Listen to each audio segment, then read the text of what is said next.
आज कहानी है फेक आईपीएल की। एक ऐसा आईपीएल जो एक असली आईपीएल की खुमारी के बाद आया, और वो आईपीएल जिसको लेकर करोड़ों का चूना लग गया दुनिया भर में।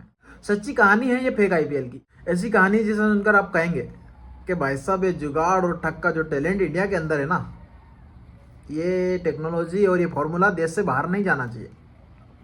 और जिन लोगों ने ये किया है, उनकी प्रतिभा को देखकर हमारे मुंह से यही निकलता है, कौन है ये लोग, कहाँ से आते हैं ये लोग, कैसे कैसे लोग हैं यार। गुजरात के एक छोटे से गांव में आईपीएल का रोमांच शो बनाया गया।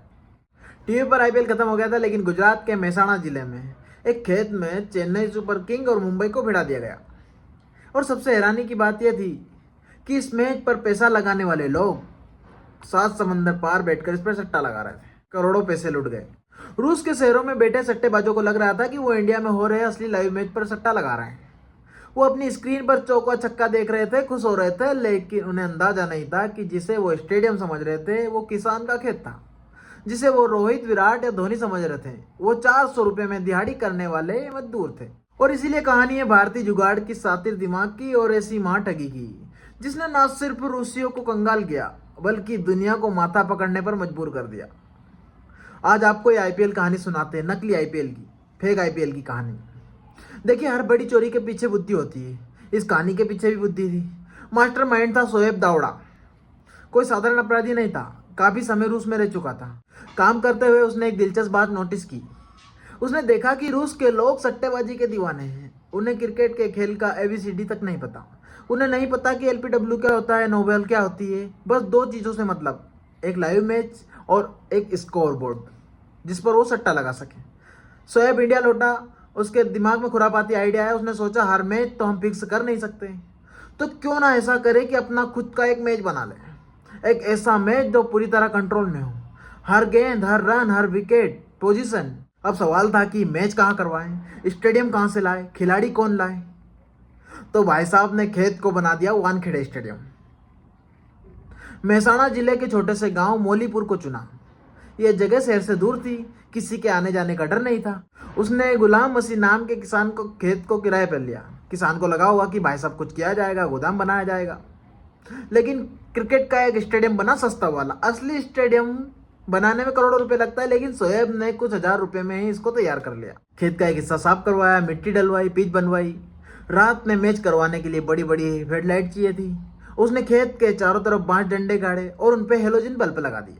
जब रात के अंधेरे में लाइट जलती तो वो कैमरे की स्क्रीन पर ऐसा लगता कि मानो सच में बड़े स्टेडियम में मैच हो रहा है, डे नाइट मैच। लेकिन ये तो बस शुरुआत थी, असली खेल तो अभी बाकी था। स्टेडियम बन गया। अब रोहित शर्मा, विराट कोहली को कहाँ से लाए? असली खिलाड़ी तो करोड़ों रुपए मांगते हैं और खेलते भी नहीं शायद। शोएब ने जुगाड़ निकाला। उसने गांव के खेतों में काम करने वाले मजदूरों और बेरोजगार लड़कों को पकड़ा, पैसे ऑफर दिए जिससे उन्होंने मना नहीं करा। उसने कहा कि तुम्हें दिन भर कड़ी धूप में खेती करने की बजाय क्रिकेट खेलना है, और इसके बदले तुम्हें पैसे देंगे, पर शर्त यह है कि एक्टिंग ऐसी करो जैसा हम कहें। मजदूर भी खुश, पैसा भी मिल रहा था, क्रिकेट खेलने का मौका भी। इसने मुंबई के बाजार के मुंबई इंडियंस और गुजरात टाइटंस की सस्ती और नकली जर्सी खरीदी। मजदूरों को कपड़ा पहनाया, समझाया कि तुम मजदूर नहीं हो, तुम खिलाड़ी हो सच में। और उसके बाद सबसे बड़ा बवाल बाकी था। बिना दर्शकों के आईपीएल कैसे होगा? अगर खाली मैदान दिखेगा तो रूस वाले समझ जाएंगे कुछ गड़बड़ है। खेत में हजारों की भीड़ बुलाना मुश्किल था, तो यहाँ पर टेक्नोलॉजी का सहारा लिया गया। उसने इंटरनेट से असली आईपीएल मैच के दौरान बजने वाले क्राउन माइस यानी भीड़ के शोर को डाउनलोड किया। खेत के पास बड़े हाई क्वालिटी स्पीकर लगाए। एक आदमी लैपटॉप पर बैठता, जैसे ही कोई चौका लगता तो बटन दबाता।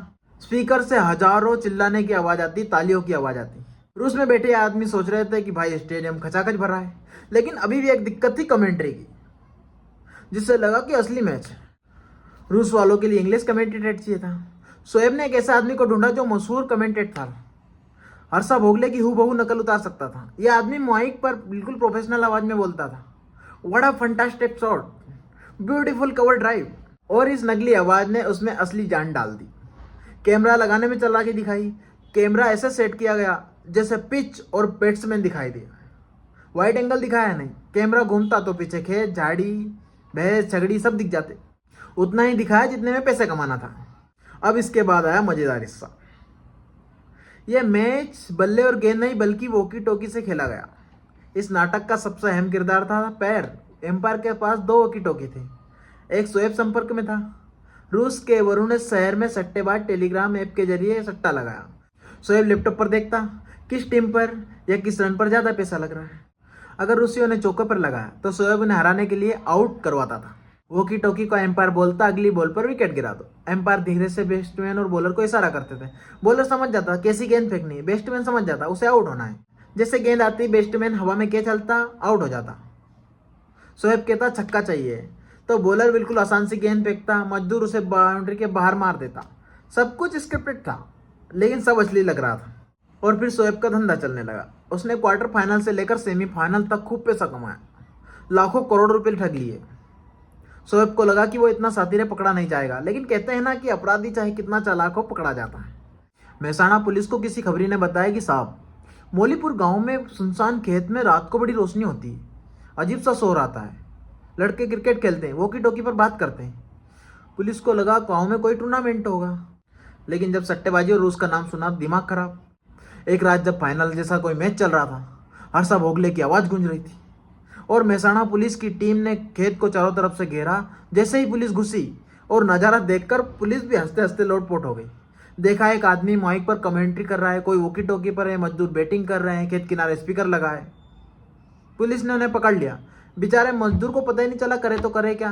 भोलेपन में कहा कि साहब हमको तो पैसा मिल रहा है, मजदूरी कर रहे थे, हमको लगा शूटिंग है। पुलिस ने वहां से light, camera, speaker, walkie talkie सब जब्त किया। अगले दिन जब यह खबर आई तो खबर गुजरात या भारत की नहीं रही बल्कि ग्लोबल न्यूज़ बन गई। BBC, CNN, दुनिया भर के अखबारों ने छापा। सोशल मीडिया पर तो मीम्स की बाढ़ आ गई। बाद में पता चला कि शोएब ने रूस के एक आदमी आसिफ मोहम्मद के साथ मिलकर प्लान बनाया था।